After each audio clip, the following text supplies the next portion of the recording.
ایک تیری آرزو کس نمبر 1؟ وہ آئینے کے سامنے بیٹھی ہوئی تھی، پرفیکٹ، اس کی تیاری کو فائنل ٹیسٹ دیتے ہوئے۔ بیوٹیشین نے چہرے پر خوبصورت مسکراہٹ لیے کہا۔ اس نے نظر اٹھا کر خود کو آئینے میں دیکھا تو حیران رہ گئی۔ وہ دلہن بنی نظر لگ جانے کی حد تک خوبصورت لگ رہی تھی۔ کچھ ہی دیر میں اس کا نکاح ہونے جا رہا تھا۔ ہر لڑکی کی طرح اس کے دل میں بھی اپنی نئی زندگی کو لے کر بہت سے ارمان تھے۔ دل میں ایک ڈر بھی تھا کہ پتہ نہیں کیا ہوگا۔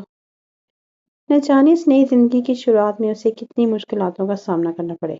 اس کا رشتہ اچانک ہی طے ہوا تھا۔ اپنے ہونے والے شوہر کو اس نے صرف تصویر میں دیکھا تھا۔ بلا شبہ وہ ہینڈسم تھا، لیکن اس کا مزاج کیسا ہوگا پیشے کو نہیں پتا تھا۔ لیکن وہ پھر بھی مطمئن تھی۔ اس کی امی نے اس کے لیے بہتری سوچا ہوگا، لیکن کبھی کبھی انسان جو سوچتا ہے اس کا الٹ ہو جاتا ہے۔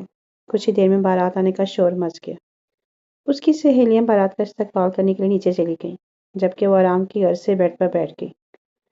وہ بیڈ پر کرون سے ٹیک لگائے بیٹھی ہوئی تھی۔ اچانک ایک جھٹکے سے دروازہ کھلا اور اس کی والدہ کمرے میں داخل ہوئی۔ کمرے میں داخل ہوتے ہی انہوں نے دروازے کو کنڈی لگائی اور پریشے کی طرف بڑھی۔ پریشے کی والدہ کافی گھبرائی ہوئی تھی۔ ان کے چہرے کا رنگ اڑا ہوا تھا۔ کیا ہو امی، آپ کی طبیعت تو ٹھیک ہے؟ آپ اتنی گھبرائی ہوئی کیوں ہیں؟ ان کی حالت دیکھ کر پریشے کو تشویش ہوئی۔ پریشے، ادھر آ میرے ساتھ۔ سکینہ صاحبہ نے پریشے کا ہاتھ پکڑا اور اسے بیڈ سے اترنے میں مدد دی۔ پریشے کو کچھ سمجھ نہیں آ رہا تھا کہ آخر یہ ہو کیا رہا ہے۔ سکینہ صاحبہ نے جلدی سے الماری سے کچھ کپڑے نکالے اور بیگ پیک کرنے لگی۔ پریشے کا کچھ ضروری سامان بیگ میں رکھ کر انہوں نے ایک خط بھی بیگ میں رکھا اور ساتھ میں کچھ پیسے بھی۔ پریشے حیران کھڑی ان کی ساری کارروائی دیکھ رہی تھی۔ پریشے، تم اس کھڑکی کی مدد سے نیچے اترو اور بھاگ جا بیٹا۔ سکینہ صاحبہ اسے ایک رسی پکڑاتے ہوئے بولی۔ ان کی بات سن کر پریشے کو جھٹکا لگا۔ یہ کیا کہہ رہی ہیں آپ ماما؟ میں کیوں بھاگوں؟ آپ پلیز مجھے بتائیے آخر ہوا کیا ہے؟ پریشے نے پوچھا۔ بیٹا، ابھی میں تمہیں کچھ نہیں بتا سکتی۔ بس اتنا سن لو کہ تمہاری جان خطرے میں ہے اور تمہیں بچانے کا اور کوئی راستہ نہیں۔ اس خط میں سب کچھ لکھ دیا ہے میں نے۔ تم یہاں سے بھاگ جاؤ اور سیدھا اپنی سہیلی ارم کے گھر چلی جا، اور کسی سے بھی رابطہ مت کرنا، مجھ سے بھی نہیں۔ انہوں نے پریشے کی ضروری ہدایت دی۔ ارم پریشے کی کالج کی سہیلی تھی۔ دونوں کا ایک دوسرے کا آنا جانا لگا رہتا تھا، لیکن اپنی امی کی بیماری کی وجہ سے وہ پریشے کی شادی پر نہیں آ سکی تھی۔ لیکن امی، آپ بتائیے تو صحیح، یہ ہوا کیا ہے؟ پریشے روحان سی ہو گئی۔ اسے سمجھ نہیں آ رہا تھا کہ ابھی تھوڑی دیر پہلے تو سب کچھ ٹھیک تھا، لیکن اچانک ایسا کیا ہو گیا ہے کہ اسے اپنا گھر چھوڑ کر جانا پڑ رہا ہے۔ سکینہ بیگم کچھ بولنے ہی لگی تھی جب دروازے پر دستک ہوئی۔ دستک دینے والا جو بھی تھا کافی زور سے دستک دے رہا تھا۔ دروازہ کھولو، باہر سے پریشے کے چچا کی آواز آئی۔ پریشے کو کچھ غلط ہونے کا احساس ہوا۔ پریشے، تم جا بیٹا، جلدی۔ سکینہ بیگم کے کہنے پر پریشے نے جلدی سے رسی کھڑکی سے نیچے پھینکی اور اس کی مدد سے نیچے اترنے لگی۔ اتنا تو وہ سمجھ گئی تھی کہ اس کی جان کو خطرہ اس کے چچا سے ہی ہے، کیونکہ اس کا چچا جس طرح کا انسان تھا پریشے اچھی طرح جانتی تھی کہ ضرور کوئی بڑی بات ہے۔ کھڑکی سے زمین زیادہ دور نہ تھی، اس لیے وہ بآسانی اتر گئی۔ دروازے پر مسلسل دستک ہو رہی تھی۔ عنقریب وہ ٹوٹنے والا تھا۔ پریشے کے نیچے اترتے ہی سکینہ بیگم نے اس کا بیگ نیچے پھینکا اور رسی کو واپس اوپر کھینچ کر کھڑکی بند کر دی۔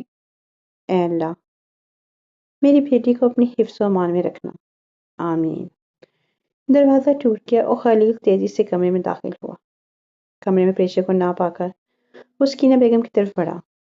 بول، کہاں بھگایا ہے اسے؟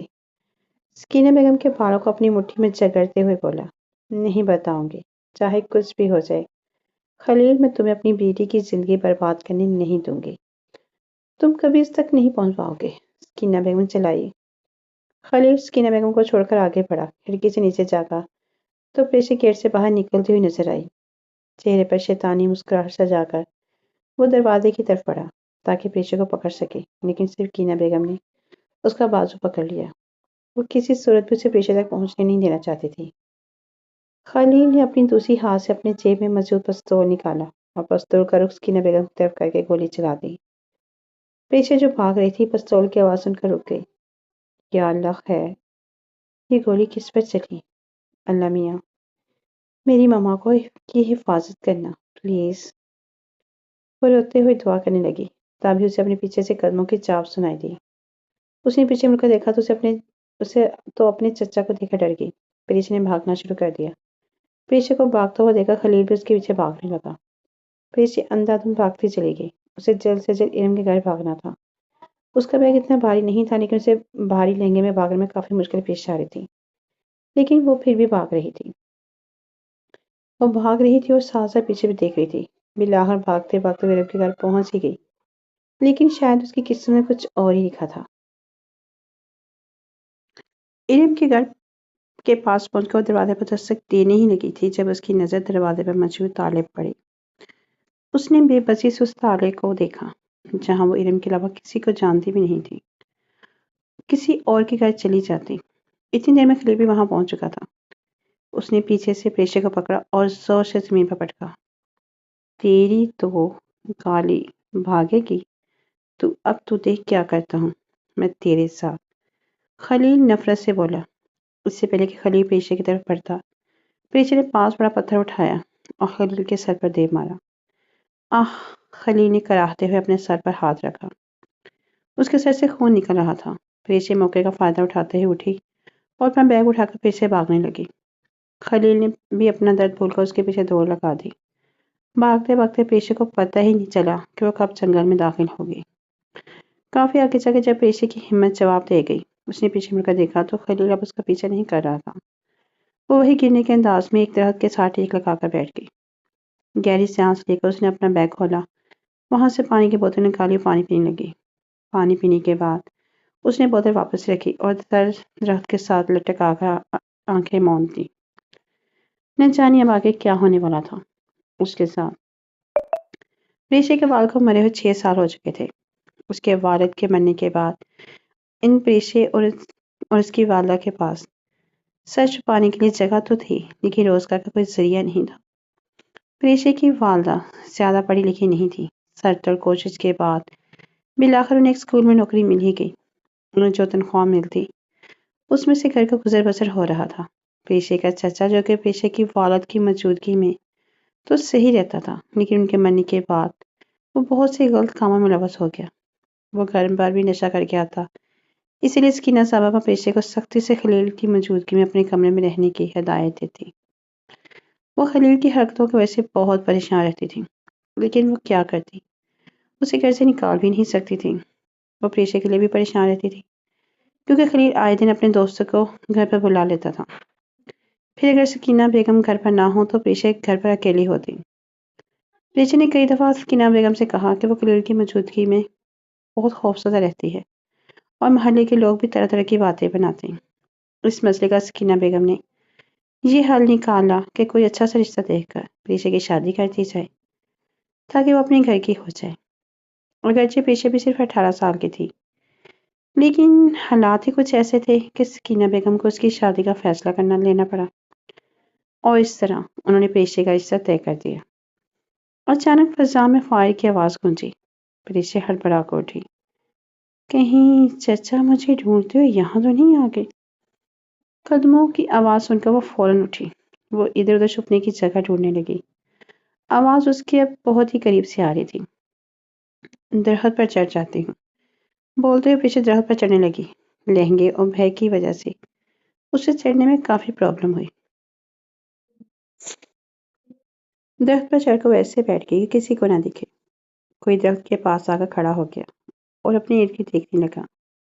پریشا کو ٹھیک طرح سے نظر نہیں آ رہا تھا، اسے صرف اس کا سر ہی دکھائی دے رہا تھا، لیکن اتنا اندازہ تو پریشا کو ہو چکا تھا کہ وہ کوئی مرد ہے۔ اچانک پریشا کے ہاتھ سے اس کا بیگ چھوٹ کر نیچے گر گیا اور بیگ سیدھا نیچے والے کے سر پر لگا۔ اوہ نو! گئی کام سے۔ پریشا نفی میں سر ہلاتے ہوئے بولی، کون ہے وہاں؟ نیچے سے آواز آئی۔ پریشا کو سمجھ ہی نہیں آ رہی تھی کہ وہ نیچے اترے یا وہیں بیٹھے رہے، لیکن وہاں بھی وہ کب تک بیٹھتی۔ اچانک اس کی نظر ساتھ والے درخت پر پڑی۔ وہاں پہ ایک بندر بیٹھا اسے گھور رہا تھا۔ پریشا کو بچپن سے ہی بندروں سے ڈر لگتا تھا۔ بندر نے چھلانگ لگائی اور پریشا کے پاس بیٹھ گیا۔ ڈر کے مارے پریشا کا ہاتھ چھوٹ گیا اور وہ گئی۔ پریشا چیختی ہوئی نیچے۔ پریشا نے زور سے آنکھیں میچ لی۔ پریشا سیدھا نیچے کھڑے انسان پر گری اور وہ جو یہ سوچے میں مصروف تھا کہ اوپر سے گرنے والا انسان ہے یا کوئی جن، چڑیل، پیشے کے ساتھ ہی زمین بوس ہو گیا۔